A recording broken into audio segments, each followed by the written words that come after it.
దాదాపు 4 నుంచి 5 వారాల పాటు మేము యుద్ధం చేస్తూనే ఉంటామని చెప్పేసి ట్రంప్ ప్రకటించారు. ఈ రోజుకి నేటికి సరిగ్గా ఆ వారం రోజులు అవుతుంది. దాదాపు అంటే ఇంకా 3-4 వారాల దాకా చేసేలాగా కనిపిస్తోంది.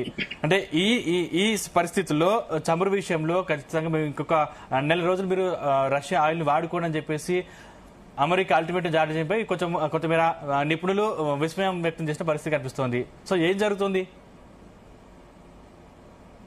ముందుగా ప్రపంచ దేశాల యొక్క వ్యవహారంలో భారత్ ఉందా లేదా అనేది ఒక పెద్ద question mark. First of all అంటే మన అభిప్రాయము లేకపోతే మన యొక్క గౌరవము దీన్ని నిలుపుకునే ప్రయత్నం మనం చేస్తామా లేదా, మన ప్రశాంతతను మనం నిలుపుకోగలుగుతామా లేదా అనేటువంటిది ఒక అంశం. మన ఆర్థిక అంశాల మీద పడే ప్రభావాన్ని దుష్ప్రభావాన్ని ఏ రకంగా ఆపగలుగుతాం అనేటువంటి అంశం. ఇక రెండోది,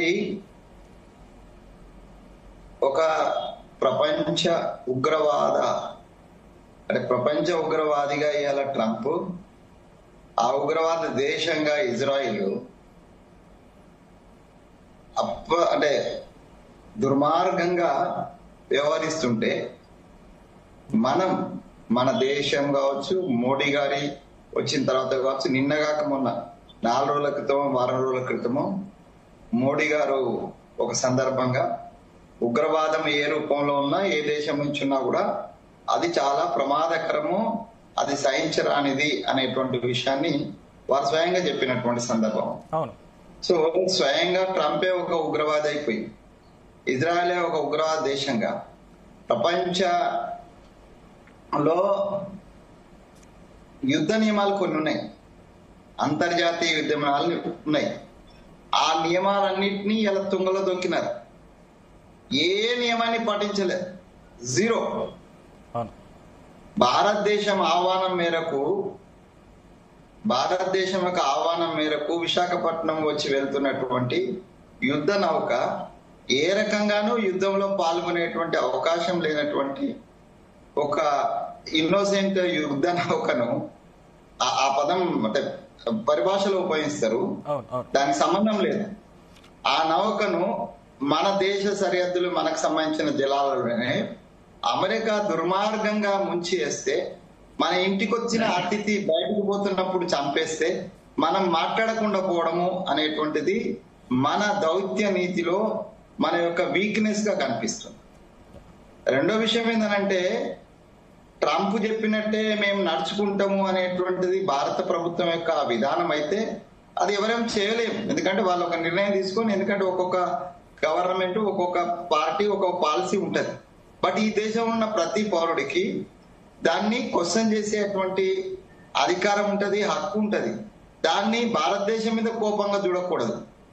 మన విధానాలలో మన యొక్క ఔన్నత్యాన్ని, మన భారత యొక్క ప్రతిష్టను దిగజార్చేటువంటి ప్రయత్నము అటు అమెరికా చేసినా, ఇటు రష్యా చేసినా, ఇంకో దేశం చేసినా దాన్ని పార్టీలకు అతీతంగా మనం వ్యతిరేకించాల్సినటువంటి అవసరం ఉంది.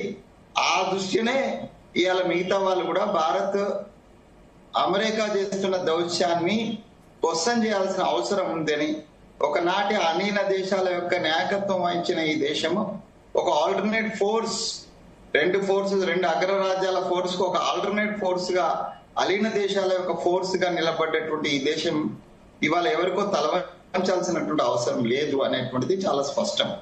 ఇక యుద్ధం కొనసాగుతుందా అని అంటే నేను అనుకోవడం, అమెరికా పూర్తిగా ఇరాక్ను ఎట్లయితే వశపరుచుకున్నదో, గతంలో ఆఫ్ఘనిస్తాన్ ఎట్లయితే అది చేసినదో, పాకిస్తాన్ తన చెప్పు చేతుల్లో ఎట్లయితే పెట్టుకున్నదో, అట్లా ఇరాన్ ను కూడా తన చెప్పు చేతుల్లోకి వచ్చేటువంటి ప్రయత్నం అది బలప్రయోగం ద్వారా, దౌత్య నీతి ద్వారా కాకుండా బలప్రయోగం ద్వారా చేస్తున్నారు. ఆ బలప్రయోగం ని వాళ్ళు వ్యతిరేకించినంత కాలము యుద్ధం కొనసాగుతుంది. వాళ్ళ ఆయుధాలు లేకపోతే వాళ్ళ యొక్క శక్తి సామర్థ్యాలు ఉడిగిన రోజు మిగతా దేశం లాగా ఈ దేశం కూడా అమెరికాకు దాసం అనక తప్పని పరిస్థితి ఏర్పడుతుంది. కేవలం ఇది సామ్రాజ్యవాదము, ఉగ్రవాద మిలిత సామ్రాజ్యవాదం, వాళ్ళ ఆయుల్ విక్షేపణ. రామరెడ్డి గారు అన్నట్టుగా ఇంకొక మాట, ఆ దాయాది దేశాలు వాళ్ళు కొట్టుకోవడం కూడా వాళ్ళకు ఒక అసటిపాతం. ఇంకోటి, ఆసియా ఖండంలో అమెరికా యొక్క పెత్తనం ఏంటి? ఆ ఆసియా ఖండంలో ఉన్నటువంటి మనము పెద్దన పాత్ర మనం ఎందుకు పోషించలేకపోతున్నాం? ఒక కీలక పాత్ర ఎందుకు పోషించలేస్తామని మనం కూడా ఆత్మవిమర్శ చేసుకోవాలి. ఎవరో చెప్తే మనం కొనుక్కోవాలి, ఎవరి దగ్గర కొనుక్కోవాలనేది కూడా మనల్ని వాడు శాసించే స్థితికి వచ్చిందంటే మనం ఎక్కడో వానికి ఎక్కువ అవకాశం ఇస్తున్నాం అనేటువంటిది చాలా స్పష్టం. ఆ అవకాశాల గురించి కేంద్ర ప్రభుత్వం పరిశీలించాలి. ఒక దేశం పదే నేను పాకిస్తాన్ యుద్ధము ఇది నేనే ఆపినా అంటాడు, వాడి నోటికి ఏదైతే అది మాట్లాడుతుంటాడు. ఇవాళ మీరు ఆ రష్యా తోటి కొనొద్దని వాడే అంటాడు, ఇవాళ కొనుక్కోమని వాడే అంటాడు. అంటే మనం మన దేశమో వాని దేశంలో వాని చేతిలో మనం కీలుబొమ్మలమైనమా, లేక మనకేమన్నా నీ ఉద్యనీతి ఉందా, వ్యూహాత్మకంగానే ఇట్లా వ్యవహరిస్తున్నారా అనేటువంటిది భారత ప్రభుత్వం దేశ ప్రజలకు సమాధానం చెప్పాల్సినటువంటి బాధ్యత భారత ప్రభుత్వం మీద ఉందని నేను భావిస్తున్నా. అది వాళ్ళు ఎవరు మాట్లాడితే వాళ్ళు దేశద్రోహులు, ఎవరు మాట్లాడితే వాళ్ళు బీజేపీకి వ్యతిరేకము, ఎవరు మాట్లాడితే వాళ్ళు దేశానికి వ్యతిరేకం అనేటువంటి ఒక అసంబద్ధమైనటువంటి వాదన భారతీయ జనతా పార్టీ మిత్రులు చేయకుంటే మంచిది. మీరు ఒక్కరే దేశభక్తులు కాదు, ఈ దేశం యొక్క ప్రతి కణం, ప్రతి ఒక్క పౌరుడు దేశం యొక్క అవమానం జరగడాన్ని ఎవడూ భరించాడు. మతాలకు అతీతంగా, కులాలకు అతీతంగా ఈ దేశ సార్వభౌమాధికారాన్ని క్వశ్చన్ చేసే విషయాలను ఏ పార్టీకి సంబంధించిన వ్యక్తులు ఎవరు భరించరు. మీరే పేటెంట్ వచ్చింది, దేశభక్తి అంటే మీరే, దేశం యొక్క సార్వభౌమాధికారం అంటే మీరే అని అనుకుంటే 50 ఏళ్ళు మీరు లేనే లేరు. 20 ఏళ్ల నుంచి మీరు కనిపిస్తున్నారు. 50 ఏళ్ళు ఈ దేశం యొక్క సార్వభౌమాధికారాన్ని కాపాడినటువంటి పార్టీలు కావచ్చు, వ్యక్తులు కావచ్చు, సంస్థలు కావచ్చు, ఇవన్నీ ఎక్కడ పోయినట్టు? సో ఇది ఒక వితండవాదన చేయకూడదు.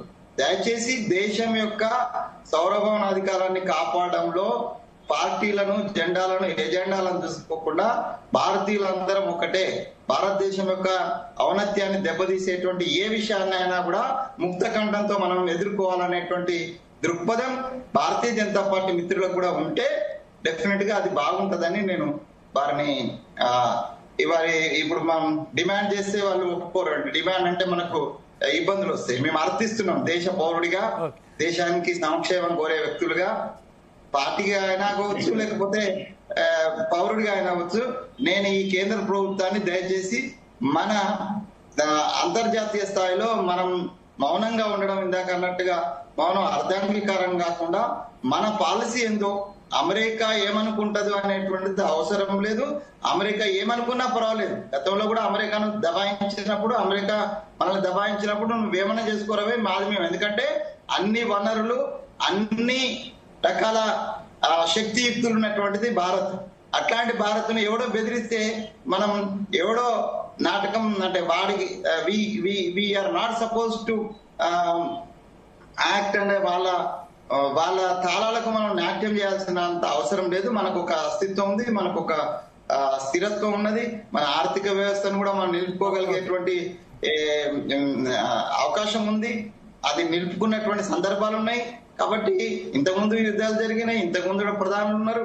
కాబట్టి ఇవన్నిటిని దృష్టిలో పెట్టుకొని దయచేసి నేను కేంద్ర ప్రభుత్వానికి నేను అప్పీల్ చేసేది ఏంటంటే, భారత్ యొక్క సార్వభౌమాధికారాన్ని, లేకపోతే భారత్ యొక్క పరువును దెబ్బతీసే విధంగా మాట్లాడుతున్నటువంటి ట్రంప్ ను కావచ్చు, ఇంకా మిగతా వాళ్ళని కావచ్చు, నిర్విధంగా వ్యతిరేకించాల్సినటువంటి అవసరం ఉంది. ఆ దిశగా వాజ్పేయి గారిని, మన ఇందిరాగాంధీ గారిని ఆదర్శంగా తీసుకొని మోడీ గారు వ్యవహరిస్తే బాగుంటది అనేది నా సూచన. రామరెడ్డి గారు సార్, ఒకటేంటంటే ఇరానే కాదు, యుఏఈ కూడా బ్రిక్స్ మెంబర్. యుఏఈ మీద ఇరాన్ అటాక్ చేస్తుంది, అదొకటి. తర్వాత ఇరాన్ యుద్ధంలో ముంచింది శ్రీలంక దక్షిణ భాగంలో హిందూ మహాసముద్రంలో. భారత తీరాలు కావు అవి, భారత తీరాల్లో కాదు, శ్రీలంకకు దక్షిణ. రామరెడ్డి అవగాహన లేకుంటే మాట్లాడొద్దు, అవగాహనతో మాట్లాడాలి. అంతర్జాతీయ నియమాల ప్రకారం ఎక్కడ కూల్చిందని కాదు. రామరెడ్డి ఒకటి నేను అడుగుతున్నదానికి సమాధానం చెప్పు. ఎక్కడ కూల్చింది, ఏ ప్రాంతం అని కాదు. నీ ఇంటికి వచ్చి పోతున్నటువంటి ఒక ఇతర కూల్చినటువంటి దాంట్లో మీరు దాన్ని సమర్థించండి. ఎక్కడని కాదు. ఎక్కడ కాదబ్బా, నేను అడిగింది అంతర్జాతీయ యుద్ధ నియమాలు నీకు తెలుసా? అంతర్జాతీయ యుద్ధ నియమాలు మీకు తెలుసా? తెలియకుంటే మీరు డిబేట్ నుంచి తప్పుకోండి. డిబేట్ నుంచి తప్పుకోండి. బ్రిక్స్ లో వాళ్ళు లేడంటావు, ఇష్టమైనట్టు మాట్లాడతావు, నీకే మాట్లాడుతావు రామ్ రెడ్డి. నీకంటే మస్తు మాట్లాడినావు, నీకంటే మస్తు ఉద్యమాలు చేసినావు, మస్తు కొట్లాడినావు.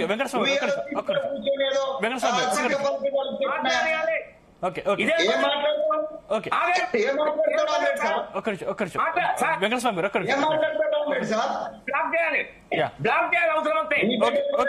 మీరు మాట్లాడండి, రామ్ రెడ్డి గారు మీరు మాట్లాడండి. ఓకే ఓకే నీకంటే బాగా పని చేసిన నేను. వెంకటస్వామి గారు ఒక్క నిమిషం నీకంటే బాగా చేసిన. ఒక్కడే RSS లో పని చేసిన, నేను కూడా పని చేసిన. ఓకే ఓకే మీరు మాట్లాడండి, రామ్ రెడ్డి గారు మీరు మాట్లాడండి. 2 వారాల తర్వాత 130 మంది నావికులతో కూడిన ఆ ఓడ హిందూ మహాసముద్రం అడుగున పడి ఉంది. మార్చి 4న శ్రీలంక రక్షణ తీరంలో అమెరికా జలంతర్గామి దాన్ని టార్పిడోతో ముంచేసింది. శ్రీలంక దక్షిణ భాగంలో భారత జలాలు అయితాయా? శ్రీలంక ఉత్తరంలో మనం ఉంటాం. కానీ వెంకటస్వామి గారు చెప్తుంది ఏంటంటే, అంటే మన దేశానికి వచ్చినటువంటి అతిథిని పేల్చేటప్పుడు మనం బాధ్యత వహించాలి. నేను దానిపై మాట్లాడతా. పాటించడంలో, అంతర్జాతీయ యుద్ధ నియమాలను పాటించడంలో Trump and the group fail అయ్యింది, దాన్ని అతిక్రమించింది. ఆ అతిక్రమణను దానికి ఉదాహరణ ఇది కూడా ఒకటి అని చెప్పిన నేను. దానికి ఉదాహరణ ఇది కూడా ఒకటి. సమానం చెప్తా. చెప్పండి రామ్ రెడ్డి మీరు మాట్లాడండి. కల్నల్ గద్దాఫీని అమెరికా కాంగ్రెస్ గవర్నమెంట్ ఏం ఖండించలే, నోరు మూసుకుంది. కల్నల్ గద్దాఫీని అమెరికా ఆ దేశంలో చంపేసినప్పుడు కాంగ్రెస్ గవర్నమెంట్ ఖండించలే. IAEA ఇంటర్నెట్ అణు ఒప్పందం విషయంలో ఇరాను అణు కార్యక్రమాలు చేస్తుంది అని దాని మీద ఓటింగ్ పెడితే ఇరాన్ వ్యతిరేకంగా ఓటేసింది కాంగ్రెస్, అప్పుడు కాంగ్రెస్ నాయకత్వం, భారత ప్రభుత్వం. కాబట్టి మనం అధికారంలో ఉన్నప్పుడు ఒక నీతి, ప్రతిపక్షంలో ఉన్నప్పుడు ఇంకో నీతి కరెక్ట్. నేను అడుగుతున్నా అదే.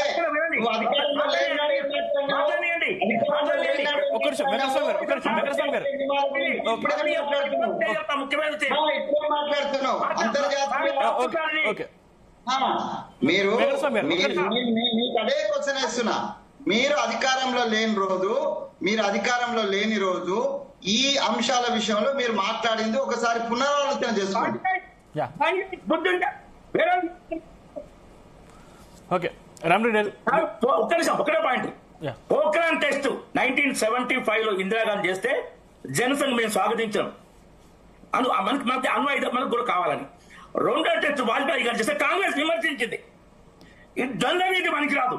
మేము దేశం కోసం కాంగ్రెస్ చేసిన మంచి పనులను స్వాగతించాం. ఇక్కడ దేశం కోసం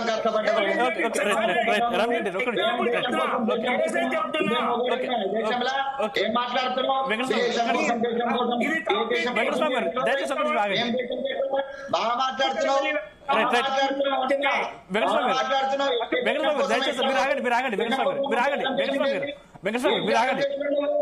మోడీ ఏం త్యాగం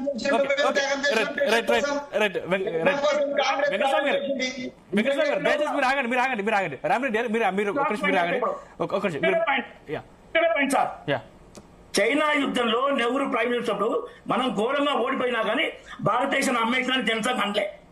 ఏం చెప్పిన భారతదేశం అమ్మని అత్యంత నీచంగా దేశాన్ని అవమానించే విధంగా కాంగ్రెస్ దుర్మార్గంగా మాట్లాడుతుంది. ఇది నేను చెప్పింది.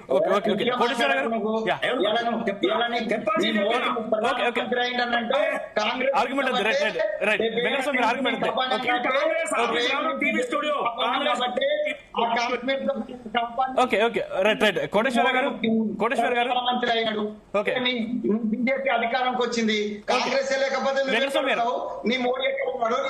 నీ భారతదేశం ఎక్కడ ఉన్నది?